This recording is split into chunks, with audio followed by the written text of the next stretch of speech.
Ketika kamu berhenti mengejar seorang wanita, 7 hal yang sangat spesifik mulai terjadi di dalam pikirannya. Dan itu bukan seperti yang kamu bayangkan.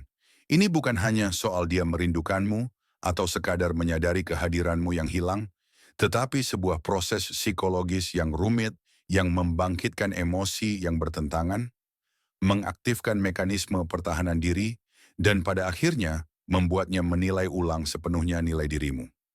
Dalam beberapa menit ke depan, aku akan menunjukkan dengan tepat apa yang dia rasakan ketika kamu menghilang dari hidupnya. Dan aku peringatkan, beberapa hal yang akan kamu pelajari ini bisa sepenuhnya mengubah cara kamu menjalani hubungan. Hal pertama yang dia rasakan, dan ini hampir selalu terjadi, adalah kebingungan awal yang luar biasa. Pikirannya sudah terbiasa dengan perhatianmu. Dia sudah terprogram untuk menunggu pesanmu, ketersediaanmu yang konstan, kehadiranmu yang pasti.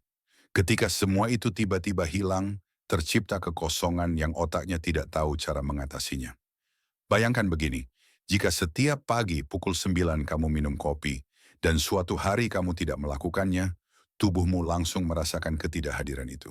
Bukan berarti kamu butuh kopi untuk hidup, tapi tubuhmu sudah terbiasa menantinya. Hal yang sama terjadi dengan perhatiannya terhadapmu. Ketika kamu terus-menerus mencari validasinya, selalu menjadi orang yang memulai percakapan, selalu tersedia kapanpun, kamu membentuk pola neurologis dalam pikirannya. Dan ketika pola itu tiba-tiba diputus, yang muncul adalah disorientasi. Dalam beberapa hari atau minggu pertama, dia bertanya-tanya apa yang sebenarnya terjadi.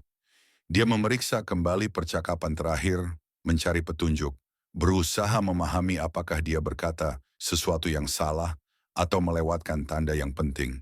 Dan yang paling menarik adalah, di tengah kebingungan itu, dia mulai lebih banyak memikirkanmu daripada saat kamu mengejarnya tanpa henti.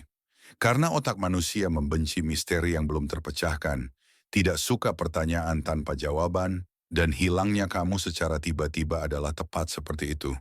Sebuah misteri yang harus dia pecahkan. Jadi dia menghabiskan banyak energi mental untuk mencoba memahaminya. Dan energi yang dia curahkan itu berarti sekarang kamu menempati lebih banyak ruang di pikirannya daripada saat kamu selalu ada untuknya. Kebingungan itu kemudian membawanya ke tahap kedua. Dia mulai memeriksamu secara kompulsif. Ini perilaku yang mungkin tak akan dia akui, tapi tetap dia lakukan. Dia melihat media sosialmu untuk tahu apakah kamu memposting sesuatu, mengecek kapan terakhir kamu online di WhatsApp, bertanya-tanya dengan siapa kamu berbicara kalau bukan dengannya. Dan inilah hal menariknya. Ketika kamu masih mengejarnya, saat kamu selalu tersedia dan secara sukarela membagikan hidupmu, dia tidak perlu memeriksamu, karena dia tahu persis di mana kamu, apa yang kamu lakukan, dan siapa yang ada di sekitarmu. Semuanya bisa ditebak, semuanya jelas. Tapi sekarang kamu menghilang, tidak membagikan apapun, muncul ketidakpastian total. Dan ketidakpastian menimbulkan kecemasan yang membuatnya terdorong mencari informasi untuk menenangkan ketidaknyamanan itu. Jadi dia memeriksamu 1, 2, bahkan 5 kali sehari, tanpa benar-benar menyadarinya. Dia meyakinkan dirinya sendiri bahwa itu hanya rasa ingin tahu, bahwa itu tidak berarti apa-apa, bahwa dia hanya ingin melihat kabarmu. Tapi jika kamu benar-benar tidak penting baginya, jika dia sungguh-sungguh tidak peduli, dia tidak akan memeriksa akunmu dengan begitu obsesif, tidak akan mencari tanda-tanda tentang hidupmu.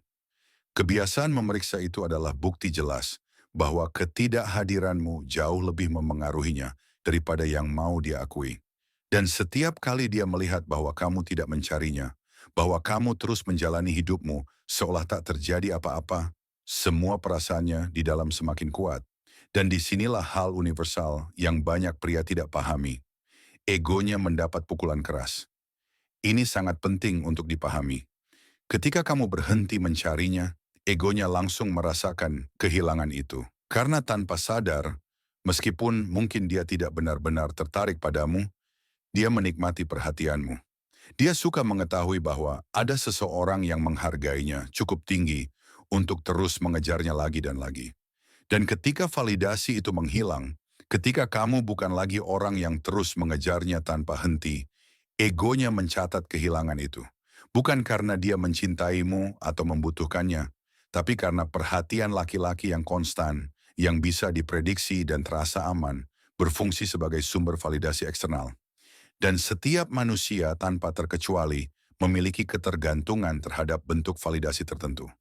Jadi ketika kamu tiba-tiba menghentikan dosis itu, ketika dia tak lagi mendapat dorongan ego harian itu, dia merasa kurang berharga meskipun dia tak akan pernah mengakuinya. Dan disinilah muncul paradoks yang menarik. Saat kamu masih mengejarnya, perhatianmu hampir tak punya nilai. Karena terlalu melimpah, selalu tersedia, dan sepenuhnya bisa ditebak. Tapi sekarang ketika dia tak lagi mendapatkannya, ketika dia tak bisa mengaksesmu walau ingin,